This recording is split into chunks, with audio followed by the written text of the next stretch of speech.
총선으로 임시 공휴일이었는데요. 다들 소중한 한 표 행사하고 오셨는지요? 저도 수요일에 오기 전에 마지막 6시 되기 직전에 아내랑 집 앞에 있는 학교에 가서 투표를 하고 왔습니다. 그 어느 때보다 총선 투표율이 가장 또 높다고도 하는데요. 오늘 투표를 하면서 제가 요즘 신약 아카데미를 하고 있어서 그런지 모르겠는데 오늘날 사내들인 공의회를 뽑는 것이 아닌가라는 그런 생각이 들더라고요. 민족을 대표하고 이끌어가는 지도자들이 어리석은 행동을 할 때 얼마나 큰 비극을 초래하는지, 이들의 선택이 얼마나 중요한지를 우리는 성경뿐만 아니라 많은 역사를 통해서도 보게 되지 않습니까? 국민을 대표하는 국회의원을 선출하는 중요한 자리이니만큼 하나님을 두려워하고 국민을 두려워하는 올바른 지도자들이 선출되기를 이따가 우리 또 함께 기도했으면 좋겠습니다. 그리고 아시는 대로 저희 교회 뒤에 백월 색이나 제가 오늘 강대상에 착용하고 넥타이 색은요, 특정 당의 색과는 전혀 무관하다라는 사실을 제가 서두에 꼭 밝히고 시작하도록 하겠습니다. 불필요한 오해가 없으시기 바랍니다. 우리 앞뒤 사람과 한번 이렇게 인사하고 말씀 나누겠습니다. 주님이 일으켜 주십니다. 주님이 일으켜 주십니다. 우리의 모든 문제와 상황 가운데 주님께서 함께 하실 때 능히 일으켜 주시리라 믿습니다. 오늘 첫 번째 질문 함께 보도록 하겠습니다. 오늘 말씀은 어디에 나오는 이적일까요? 오늘 우리가 함께 나눌 회당장 야이로의 딸을 살리신 이적은요, 마태복음, 마가복음, 그리고 누가복음까지 해서요, 공간복음 전체에 모두 다 나오는 이적입니다. 그런데 이 이적이 조금 더 특별한 것은 소위 이적 속의 이적이라고 해서요, 이적 사건 사이에 또 다른 이적 사건이 삽입되어 있다는 점입니다. 즉, 회당장 야이로의 딸을 살리신 이적 사이에 또 하나의 이적인 12회를 혈루증 앓는 여인을 고치시는 이적이 끼어져 있는 형태입니다. 이러한 형태는 성경 중에서도 유일하고 되게 독특한 구조라고 할 수 있는데요. 일단 저희는 먼저 회당장 야이로의 딸을 살리신 이적만 살펴보고 또 다음 주에 12회 동안 혈루증 앓는 여인을 고치신 이적을 따로 떼서 살펴보도록 하겠습니다. 그렇다면 두 번째 질문인데요. 오늘 이적의 종류는 세 가지 이적 중 어디에 해당될까요? 이 이적은 당연히 치유 이적에 해당됩니다. 그런데 이 이적은요, 단순히 병을 치유해주는 이적을 넘어서요, 죽은 사람을 살리신 정말 몇 안 되는 이적 중 하나에 해당됩니다. 그래서 이러한 치유 이적은 다른 말로 부활 이적이라고도 말합니다. 복음서에서 예수님께서 죽은 자를 다시 살리신 이 부활 이적은 딱 3번밖에 등장하지 않습니다. 첫 번째는 나인성 과부의 아들을 살리신 기적이 있고요. 두 번째는 우리가 너무나 잘 아는 마르다와 마리아의 그 오라비인 나사로를 살리신 이적, 그리고 오늘 마지막 세 번째 회당장 야이로에 딸리신 이적입니다. 그런데 이런 부활 이적에서 물론 예수님이 죽은 자를 살리시는 권능을 가진 분이요, 생명을 주관하시는 분임을 말해주는 것이 참 중요하지만 이 이적이 더욱더 우리에게 중요하고 알려주는 사실은 예수님은 죽으시고 우리를 위해서 부활하시는 부활의 주가 되신다라는 것을 예시하고 예표해 준다라는 점입니다. 오늘 말씀을 통해서 우리가 함께 이 사실을 깊이 있게 묵상하도록 하겠습니다. 오늘 이적에 대해서 이렇게 첫 번째 질문하고 있습니다. 예수님의 행적을 따라가 봅시다. 우리 21절 말씀 함께 읽겠습니다. 시작. 예수께서 배를 타시고 다시 맞은편으로 건너가시니 큰 무리가 그에게로 모이거늘 이에 바닷가에 계시더니, 주님께서는 다시 배를 타고 맞은편으로 건너가십니다. 맞은편이란 앞서 기록된 사건인 거라사 지방에서 군대 귀신 들린 자를 고치신 이적이므로 아마도 그 건너편은 가버나움 지역일 것이라고 예상합니다. 제가 아카데미를 할 때도 말씀드린데요, 이 가버나움은 우리가 공간복음에 있어서 되게 중요한 역할을 하는 지역입니다. 당시 이스라엘은 크게 3가지 지역으로 구분할 수 있는데요, 가장 남쪽 지역을 유대 지역이라고 하고요, 중간에 있는 이스라엘 지역을 사마리아 지역이라고 하고요, 북부 지역을 갈릴리 지역이라고 합니다. 근데 이 갈릴리 지역에서도 갈릴리 호수라고도 불리고 디베랴 바다라고 불리는 이 근방에 있는 곳이 바로 가버나움인데요, 복음서에서 예수님이 가장 많은 시간을 할애하고 가장 많이 머물면서 공생의 활동을 하셨던 곳이 바로 이 가버나움이기 때문입니다. 그래서 이 갈릴리 지역에 예수님에 대한 이적 소식은 삽시간에 퍼져나갔고, 주로 이 갈릴리 지역에서의 가버나움을 거점으로 두고 활동하신다라는 소문이 퍼지자 이 가버나움에는 예수님을 만나기 위해 찾아오는 무리들로 가득 찼었던 것을 우리는 쉽게 발견할 수 있습니다. 오늘 이 11절 말씀에도 보면 큰 무리가 그에게 모였다라고 말씀합니다. 수많은 무리가 예수님의 가르침을 듣기 위해, 그리고 예수님의 병고침을 고침받기 위해, 혹은 정말 그런 놀라운 이적들을 행하시는지 호기심으로 인해 수많은 사람들이 모였던 것으로 보입니다. 그런데 오늘 말씀 하반절에 보면 예수님은 바닷가에 계셨다라고 말합니다. 예수님은 큰 무리가 몰려들면요, 주로 이렇게 해변이나 바닷가로 곧잘 나가서 말씀을 전하곤 하셨습니다.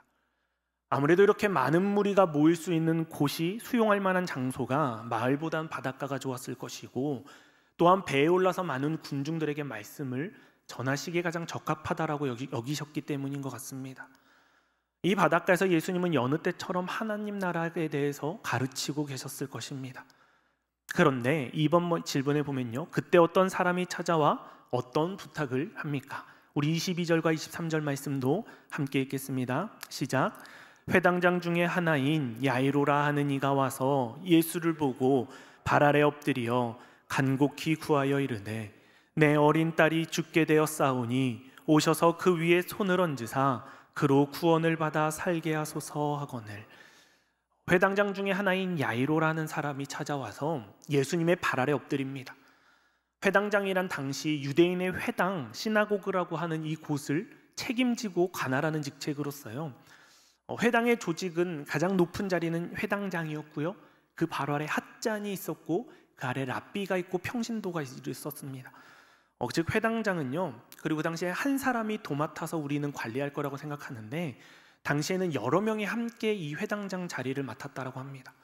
그래서 야이로도 이 회당을 관리하고 책임지는 여러 회당장 중에 한 사람이었다라는 것입니다.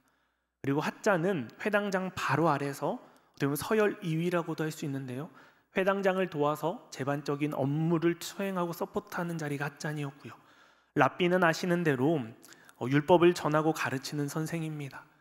그리고 이 회당에 나와 예배를 드리고 교육받는 자들인 평신도들이 이제 이렇게 구성이 되어 있었습니다. 그 중에서 야이로는 회당장으로서 이제 어떻게 보면은 가장 중요하고 가장 높은 요직에 있는 지도자를 말하는데요, 당시에는 제사장도 있었습니다.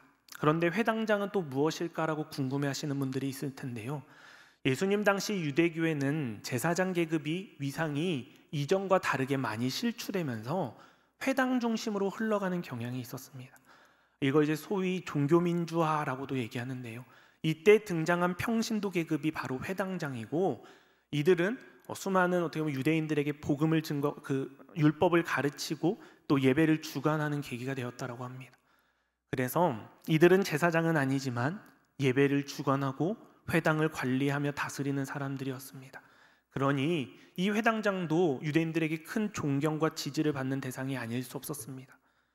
우리가 이러한 배경적 지식을 가지고 당시 야이로를 바라본다면요, 야이로도 그 가버나움 지역에서 큰 존경을 받고 지지를 받는 사람이 충분히 그랬을 것이다라는 것을 유추해 볼 수 있습니다.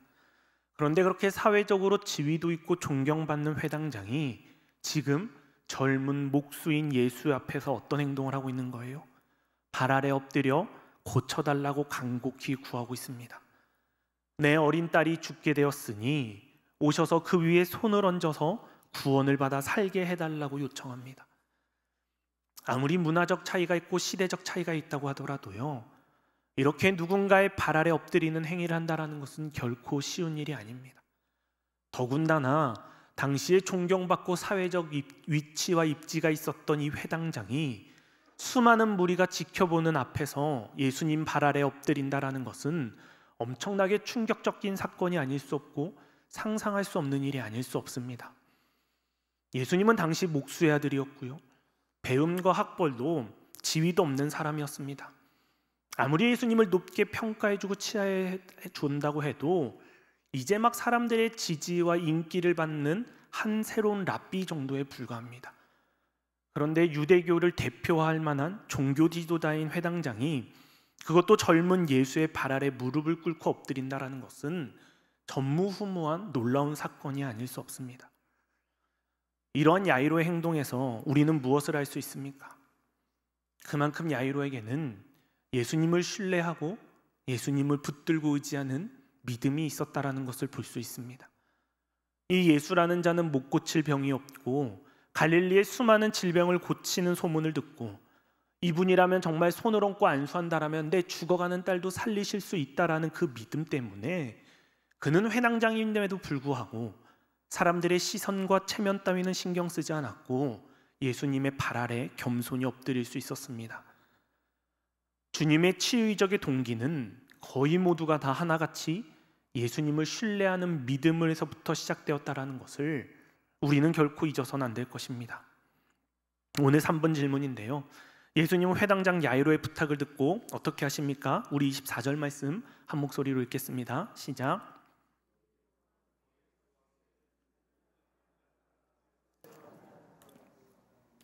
예수님은 야이로의 간청한 그 청을 듣고요, 그의 집으로 가십니다. 사실 예수님이 이렇게 환자의 집에 직접 찾아가는 경우는 좀 드뭅니다. 보통 환자들이 직접 나오거나요, 아니면 친구들이나 무리들이 그 환자를 데리고 나와서 치유하게 합니다. 근데 예수님께서는 오늘 야이로의 집으로 직접 찾아가십니다. 아마도 이러한 야이로의 겸손함과 간절함이 예수님의 마음을 움직인 것 같습니다. 사랑하는 성도님들, 예수님의 마음과 몸을 움직이고 싶으십니까? 오늘 말씀의 야이로처럼 겸손한 마음으로 주 앞에 나와 간곡히 부르짖고 주님 앞에 엎드린다라면 예수님께서 우리 기도에 응답하시고 뜻을 돌이키는 역사가 있으리라 굳게 확신합니다. 오늘 말씀의 예수님은 야이로의 집에 가시면서 수많은 무리가 따르는 것을 보십니다. 많은 무리들은 궁금했을 것입니다. 재밌는 일이 생긴 거죠. 와, 정말로 예수가 저 회당장 야이로의 딸을 고치실 수 있을까? 정말 고칠까라는 궁금함에 모두가 따르게 된 것입니다. 그렇게 모두가 애워싸고 밀 때 이런 혼란한 상황을 틈타서 누군가가 예수님의 옷자락을 만지게 되죠. 그것이 바로 12해 동안 혈루증 앓는 여인이었습니다. 이 치유 이적은 서두에 말씀드린 대로 다음에 자세히 나누겠는데요, 문제는 근데 여기서 발생합니다. 누군가가 예수님의 옷에 손을 대었든 그래서 예수님의 능력이 빠져나갔을 수도 있어요. 근데 그렇갑다 하고 그냥 가셔도 될 것을 굳이 예수님은 그 자리에서 멈추시고 누가 내 옷에 손을 댔는지를 굳이 찾으십니다. 그리고 그 나온 여인의 이야기를 쭉 들으십니다. 여러분, 이 상황 가운데 가장 마음이 불편하고 심기가 거슬리는 사람은 누구였을까요? 당연히 회당장 야이로였을 것입니다. 지금 내 딸아이는 죽어가고 있고 한시가 급박하고 촉박한데 이곳에서 지금 이걸로 시간을 끌 일인가 싶었을 것입니다. 제가 만약 야이로였다면 주님께 조금만 더 서둘러 달라고 그러면 좋을 것 같다라고 말씀드렸고 재촉했을 것 같습니다. 이 상황 가운데 오늘 4번 질문이죠. 그런데 이때 어떤 소식이 들려오게 됩니까? 35절 말씀도 함께 읽겠습니다.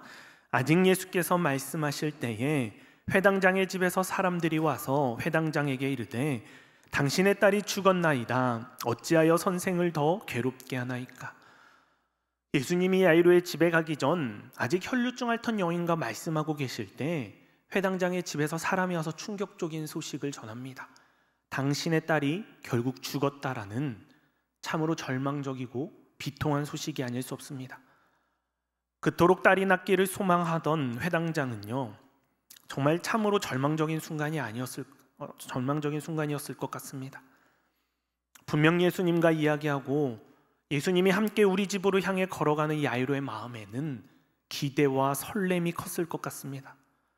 모두가 포기하고 안 된다라고 말하는 절망스러운 상황 속에서 그래도 예수라는 한 줄기 빛과 같은 소망을 붙잡고 나아가는 길이지 않습니까? 그런데 이 한 줄기 빛과도 같이 움켜쥐고 나아가는 야이로에게 딸이 죽었다라는 소식은 그 한 줄기 빛마저도 사라지게 만드는 정말 낙심되고 좌절되는 상황과 소식이 었을 것입니다. 오늘 35절 하반절 말씀에도 보면 그 소식을 가져온 사람들은 예수님께 이렇게 핀잔하여 말합니다. 어찌하여 선생을 더 괴롭게 하나이까? 사람들이 한 말, 어찌하여 선생을 더 괴롭게 하나이까? 여기서 말하는 선생은요, 회당장 야이로를 말하는 것이 아닙니다. 예수님을 지칭하는 표현입니다. 다시 말하면 지금 딸이 죽었다라는 소식을 가져온 사람들이 야이로에게 어찌하여 예수님을 더욱 곤란하게 하고 괴로운 처지 가운데 놓이게 하시냐라고 배려하는 말처럼 들릴지 모르지만요, 사실 이 말 가운데에는 예수님에 대한 불신, 이제 모든 것이 다 끝나서 예수라는 랍비도 아무것도 할 수 없다라는 지경에 이르렀다라는 믿음 없음이 굳게 자리하고 있는 것을 볼 수 있는 대목입니다. 그런데 오늘 5번 질문입니다. 예수님은 이 말을 듣고 야이로에게 뭐라고 말씀하십니까? 36절 말씀입니다. 예수께서 그 하는 말을 곁에서 들으시고 회당장에게 이르시되 두려워하지 말고 믿기만 하라 하시고. 아멘. 예수님은 이 소식을 다 듣고 야이로에게 이렇게 말씀합니다. 두려워하지 말고 믿기만 하라고 말입니다. 예수님이 야이로에게 이 말씀을 하셨다라는 것은요, 야이로가 이 소식을 듣고 무척이나 두려워하고 있었다라는 것을 보여줍니다. 야이로는 분명 예수님이라면 내 딸을 고쳐주실 거다라는 믿음이 있기에 수많은 사람들이 보는 곳에서도 예수님 발 아래 엎드릴 수 있었고 간청할 수 있었습니다. 근데 지금은 상황이 좀 바뀌었습니다. 딸이 살아있어야 고칠 텐데 이젠 죽어버렸으니 더 이상 고칠 수 없을 것이라 생각하니 그 마음 가운데 큰 두려움이 찾아온 것입니다. 이것은 다시 말하면 야이로가 예수님을 믿었던 믿음이 어느 정도라는 거예요? 예수님이 내 아이에게 손을 얹고 고칠 수 있을 정도의 능력, 그 정도만 갖고 있는 믿음이었다라는 겁니다. 우리들도 살아가다 보면 때론 이런 연약한 믿음으로 주님을 바라볼 때가 있는 것 같습니다. 내 경험적 지식의 한계 가운데 예수님의 능력을 평가절하시키고 있지는 않으십니까? 이것은 예수님도 어떻게 할 수 없을 거야. 이전까진 그래도 예수님께 기도하고 의지하면 어떻게든 될 수 있었는데 지금 이 상황은 다 끝났어, 소용없어 라고 말하며 우리가 가진 경험적 지식의 한계 가운데 예수님을 가두어 두며 예수님의 능력을 제한하고 신뢰하지 못하는 믿음 없음이 있지는 않습니까? 우리도 머리로는 너무나 잘 알고 있습니다. 예수님은 하나님이시고 전지전능하신 하나님이어서 능치 못할 것이 없다라고요. 그런데 그 능력이 내 삶에는 일어나지 않는다라는 알 수 없는 이상한 확신과 이상한 믿음을 가지고 있지는 않으십니까? 예를 들면 이런 것입니다. 세상 사람들은 다 하고 다 편법을 쓰고 불의를 자행하는데 원래 다 그렇게 한다고 결국 이 땅에서 기업을 운영하고 이윤을 추구하려면 다 그렇게 해야만 먹고 산다라고 말하는 것은 무엇을 믿지 못하는 믿음 안에서 그렇게 말하는 것일까요? 예수님처럼 손해보고 정직하고 배려하고 희생하면서 살아가는 것은 예수님이니까 가능한 것이고 평범한 우리들은 그렇게 하면 안 돼, 큰일 나라고 여기는 믿음 없음과 두려움 때문은 아닐까요? 어제 저녁에 예전부터 알고 지냈던 한 청년한테서 연락이 왔습니다. 회사를 이직을 고민하는 중에 있어서 목사님께 고민이 되어서 좀 묻고 싶어 연락을 했다고 하더라고요. 지금 회사에서 영업직으로 한 1, 2년 정도 일하고 있었는데 어느샌가 회사의 상품을 판매하는데 100% 거짓은 아니지만 사실을 기반하여 훨씬 더 많은 거짓과 그런 것들을 섞어서 판매하고 과대 포장하여 거짓으로 매출을 올려서 또 매출액을 만들어내고 하는 일들을 하면서 어느샌가 이런 일들을 아무렇지 않게 하고 있는 자신을 바라보며 가증스럽고 불편함이 느껴져서 이렇게 살아가는 것이 맞는지, 내가 원래도 회사에 들어오기 전에 이러한 생각을 갖고 살았는지, 이전에는 그렇지 않았는데라는 과거의 자신과 대비되면서 생기는 고민이었다라는 것입니다. 결국 선택은 너가 하는 것이지만 너가 나한테 묻는다라면 내가 해줄 수 있는 답은 너무나 명확하다고 말했습니다. 너가 어느 기업에 있든지 하나님을 믿는 크리스천으로서 하나님 보시기에 부끄럽지 않게 일하는 것이 맞는 것 같다고. 그렇게 거짓을 써가면서까지 돈을 얼마나 더 많이 버냐고, 그렇게 해서 좀 더 많이 벌고 좀 더 누리는 삶을 살면 너가 떳떳하고 행복할 것 같냐라고. 우리 삶을 먹이고 입히시는 분이 하나님이시다라는 믿음을 가지고 있다면 너가 조금은 덜 벌더라도 하나님 앞에서 부끄럽지 않게 일하는 것이 옳고 하나님 앞에서 떳떳한 삶일 것 같다라고 이야기했습니다. 사실 이렇게 모범 답안을 말하는 저 역시도 이러한 불안감을 가지고 살아가는 존재입니다. 이렇게 계속 살아서 될까? 저 역시 신학을 공부하고 목사가 되어서 주의 길을 걷는다고 말하면서도 담임 목사 임지를 구하기가 어려운 오늘날의 한국교회 현실 속에서 이렇게 해서 내가 나중에 담임 임지를 나갈 수 있을까? 괜찮은 임지를 구하고 가족들을 건사하면서 이 험난한 세상을 살아갈 수 있을까? 라는 생각들과 두려운 마음들이 저를 사로잡는 것은 저 역시도 어쩔 수 없는 저의 연약함인 것 같습니다. 그래서인지 오늘 말씀의 예수님의 말씀이 제게도 너무나 큰 은혜고 너무나 큰 위로의 말씀이 되는 것 같습니다. 이러한 두려움에 사로잡힌 야이로에게 예수님은요, 두려워하지 말고 믿기만 하라 라고 말씀하십니다. 걱정 말고 낙심 말고 두려워하지 말고 오직 나를 신뢰하는 믿음 붙잡고 있으라는 뜻입니다. 다시 말하면 예수님에 대한 굳건한 믿음을 가지고 있으라는 것입니다. 그런 것 같습니다. 불안하고 흔들리는 삶 속에서 우리에게 어찌 보면 가장 필요한 것은 주님을 향한 두려움 없는 믿음뿐인 줄로 믿습니다. 오늘 6번 질문입니다. 예수님께서 회당장의 집에 도착하셨을 때 어떤 상황이었습니까? 38절 말씀 함께 읽겠습니다. 회당장의 집에 함께 가사 떠드는 것과 사람들이 울며 심히 통곡함을 보시고, 주님이 야이로의 집에 도착했을 때 그곳은 이미 초상집이었습니다. 그야말로 울음바다였습니다. 그도 당연할 것이 지금 죽음으로 상을 당한 것은 고작 12살밖에 되지 않은 어린 딸이었습니다. 아마도 야이로의 눈에도 눈물이 흐르고 통곡했을 것 같은 상황이었을 것 같습니다. 딸을 살리기 위해 모든 자존심까지 내려놓았는데 그 결과가 이렇게 허망한 죽음이라니 모두가 끝났을 것이다 라고 생각했을 것 같습니다. 다른 복음서에도 평행구절에도 보면요, 피리를 불고 소란스럽게 떠들고 곡하고 있었다라고 묘사합니다. 이것은 당시 유대인들의 장례 분위기에서 쉽게 볼 수 있는 분위기입니다. 당시에는 돈을 주고 고용해서 피리 부는 자를 고용했고요, 울며 가슴을 치며 애통하는 여인들도 고용했다라고 합니다. 우리나라에도 곡하는 문화가 있었죠. 그래서 아마 야이로의 집은 이 곡하는 이들로 인해 소란스럽고 울음소리가 가득했을 것 같습니다. 이에 주님은 뭐라고 말씀하시고 이에 대해 사람들은 어떻게 반응했는지 우리 39절과 40절의 상반절 말씀을 한 목소리로 읽겠습니다. 시작. 들어가서 그들에게 이르시되 잔다 하시니 그들이 비웃더라. 예수께서 집에 들어가셔서요, 너희가 어찌하여 떠들며 이 아이가 우느냐라고 말하면서요, 이 아이가 죽은 것이 아니라 잔다라고 하시는데요, 당연히 말도 안 되는 소리에 사람들은 비웃었습니다. 근데 이 말도 안 되는 소리가 정말로 참 진실이었습니다. 자는 것과 죽은 것은요, 한 끗 차이입니다.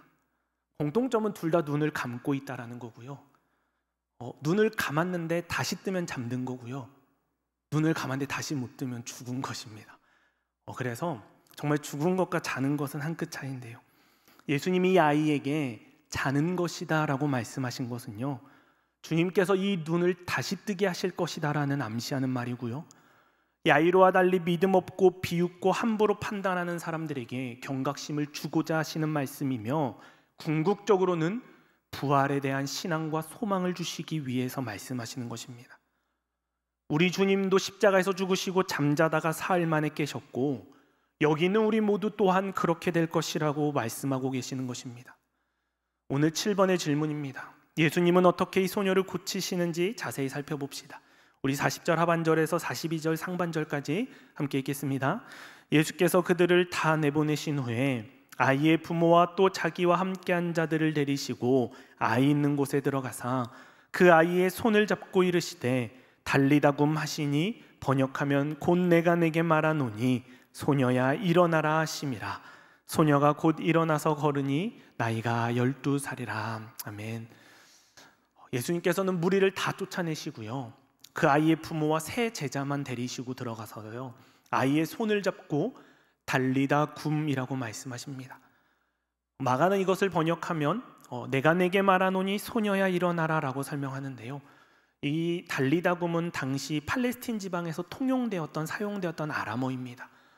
이것은 마가복음에만 기록되어 있는데요, 달리다 굼이란 단어는요, 마가는 그만큼 생생한 목격 현장을 보여주는 것이고요, 또 마가복음의 주 독자층이었던 로마인들을 위해서 번역까지 해놓은 것입니다. 사실 이 달리다 굼을 원어대로 읽으면요, 탈리타 쿰입니다. 탈리타는 소녀야 라는 뜻이고요, 쿰은 일어나라 라는 명령어입니다. 이 말은 아침에 어머니가 딸들에게 부르고 깨울 때 늘 쓰이던 일상어라고 합니다. 따라 일어나야지 라고 볼 수 있습니다. 그런데 마가는 이를 번역하면 내가 내게 말하노니라고 첨가함으로써 좀 더 예수님의 신적 권위를 높이기 위해 추가한 것으로 보입니다.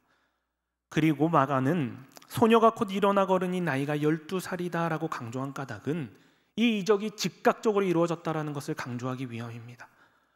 예수님 말씀처럼 그저 시체가 벌떡 일어나는 것만이 아니라 일어나서 멀쩡하게 방 안을 걸어다니고 또한 이 소녀가 움직이면서 즉각적으로 일어났다는 것을 보여줍니다.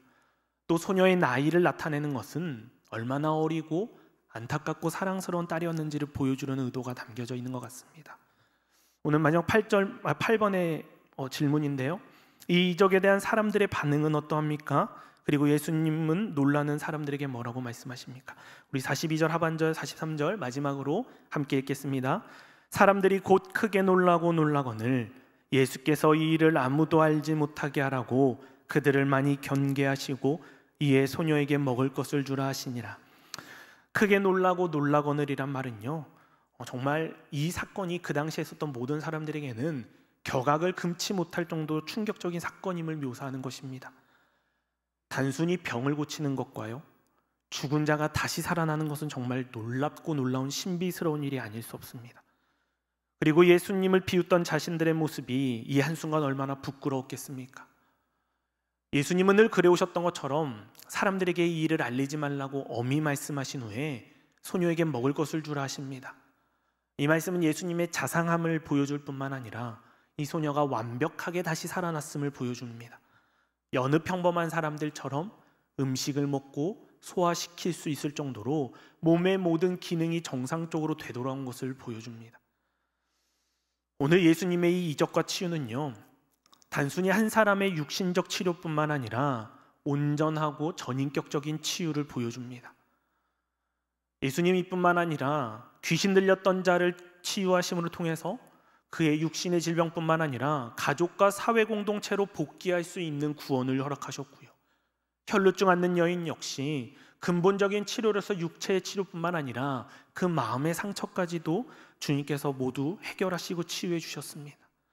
또한 두려움 가운데 빠져있는 자들에게는 그 두려움이 변하여 기쁨이 되게 하시고 은혜가 되고 감사가 넘치게 하시는 분이심을 성경에서 수많은 이적을 통해 우리에게 보여주십니다. 두려움 가운데 있었던 자에게 하나님은 아브라함이 되어 믿음의 조상을 삼으시고 아브라함의 하나님이 되어주셨고요, 모세의 다음으로 지도자가 돼서 두려움 가운데 있었던 여호수아에게도 나타나셔서 두려워하지 말고 놀라지 말라고, 강하고 담대하라고, 내가 너와 함께 할 것이겠다라고 말씀하셨습니다. 그 주님께서는 오늘 우리들에게도 동일하게 찾아오셔서 말씀하십니다. 두려워하지 말고 믿기만 하라고 말입니다. 강하고 담대하라고, 내가 너를 버리지 않고 떠나지 않겠다라고 말씀하십니다. 예수님은 우리의 영혼의 문제뿐만 아니라 육신의 문제, 가정의 문제, 관계의 모든 문제를 전적으로 치유하고 회복시켜 주시는 전인격적인 치료자요, 궁극적인 구원자 되신다라는 것을 우리에게 보여줍니다. 이 말씀을 통해 우리는 믿음 없는 자가 되는 것이 아니라 믿음 있는 자가 되어서 예수님이 베풀어 주시는 놀라운 이적들을 경험하는 복된 삶들 되시기를 주님의 이름으로 간절히 소망하고 기원합니다. 우리 이적의 교훈 함께 보도록 하겠습니다. 우리는 이 이적에서 다음과 같은 교훈들을 얻을 수 있습니다. 첫 번째로 지난 시간에 나누었던 침상에 누운 중풍병자를 고치신 이적처럼 이 이적에서도 어린 딸을 지극히 사랑한 아버지의 믿음이 이적의 동기가 됩니다. 오늘 우리는 내 가족, 친구, 동료 등 주변 사람들을 향해 어떤 이적을 일으키는 동기가 되어야 할까요? 지난 시간에 이어 지금 이런 이적이 특히 내 가족, 친척 중에서 누구에게 필요한지 생각해보고 그 이름을 쓴 후 야이로처럼 간곡히 기도합시다 라고 되어 있죠. 네, 한번 떠오르는 분들이 쓰시면 쓰시고 함께 또 중보했으면 좋겠습니다. 두 번째로 우리를 향해 달리다굼 땡땡아 일어나라 라고 하시는 주님의 음성을 들으시기 바랍니다. 나는 지금 어떤 일 때문에 넘어지거나 비틀거리고 있는지, 나는 죽었다 이미 끝났다라고 자포자기할 상황까지 빠져 있는지 생각해보며 달리다굼이라는 주님의 음성을 듣고 제기를 확신하시기 바랍니다. 세 번째로 특별히 기쁨의 50일을 보내는 부활절 기간 중에 부활의 신앙으로 무장합시다. 부활 신앙은 기독교의 가장 중요한 신앙이고 이미 세상을 떠난 분들뿐 아니라 현재 살아있는 우리에게 가장 필요한 신앙이기도 합니다. 죽은 것이 아니라 잔다라는 주님의 말씀을 확신하고 믿을 수 있으시기 바랍니다. 네, 우리 시간 함께 찬양하시면서 우리 기도의 자리로 나아가도록 하겠습니다.